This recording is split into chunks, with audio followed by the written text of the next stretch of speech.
they're just going to have to share the planet. They don't want to do that, but No, the empire, no, but that goes against the grain of what an empire is, right? The right. empire can't give anything up. The empire No. can never lose, you Yeah. know. I mean, that's enshrined for the American empire.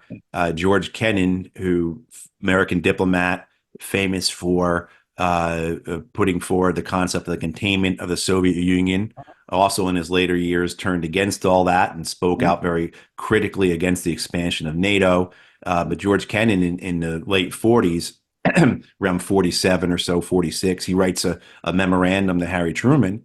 And he says, look, the United States has 55 or 60% of the world's wealth, and we have less than 5% of the world's population. And it will be the objective of every successive American administration to maintain that imbalance. Right? Right. That's the job of the president, is to maintain the American empire. No Yeah. American president can give up any aspect of it. May change, and this is why one of the reasons why you see how upset the Americans and the Europeans are at the presence of, say, the Chinese in Africa and South Yeah. America and other places, this possibility of other nations extracting from there, is Right. because we, the West, extract so much. We take trillions of dollars a year every year out of the developing world. And the Yeah. idea that someone is going to encroach on our turf. It's like all this commentary you hear about the Chinese loaning money and the debt trap of Chinese loans. And it's like, am I taking crazy pills? Aren't these nations already in incredible debt from the West? And they're Yeah. just choosing to go with a different bank now because what we're really upset about is that the Chinese are taking our clients, our victims, Right. Yeah. essentially, right? I mean, Yeah. like, so yeah, you see that, but you also look at it and you say, I think when you look at, to get back to the debt and get back as that factors into these larger aspects of the loss of American hegemony, particularly the economic financial world order, de-dollarization, if you will, the fact that the United States dollar may not in years to come be the world's reserve currency.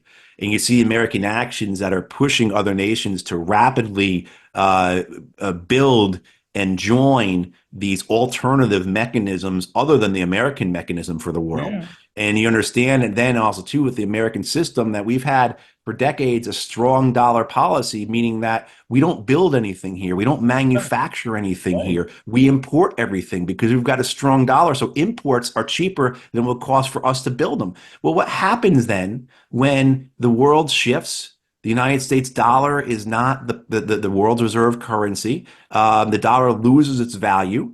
Yeah. And what's going to happen to the American economy? What's going to happen to the American public when all of a sudden we can't afford to import everything we consume, let alone all the other aspects of, say, the debt that you could get into, and then add in, something that we don't talk nearly enough about is climate change. So you potentially have this scenario where you have climate change, the onset of climate change, really affecting us in a couple decades in a catastrophic way. At the same time that the world's economy has turned against the United States, uh, what's that going to look like?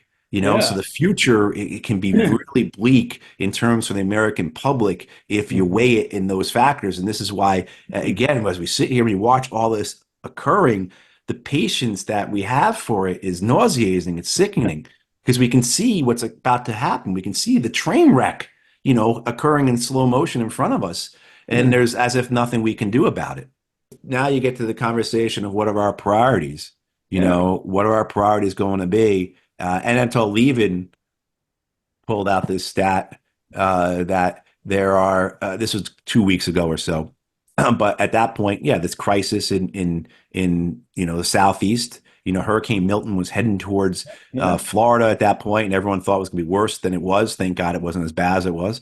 Still was pretty bad. And then the wildfires and all the other things we have around this country. And Levin pointed out that the National Guard had 7,000 soldiers activated for duty within the United States and 25,000 activated for duty outside the United States. Yeah. After I read that, I went to the National Guard website and I looked it up. And last year, the National Guard mobilized 16 there are 16 million days of mobilized reservists or mobilized guardsmen in Yeah. 2023. So 16 million days worth of mobilization. Wow. Of that, 9 million was for overseas duty.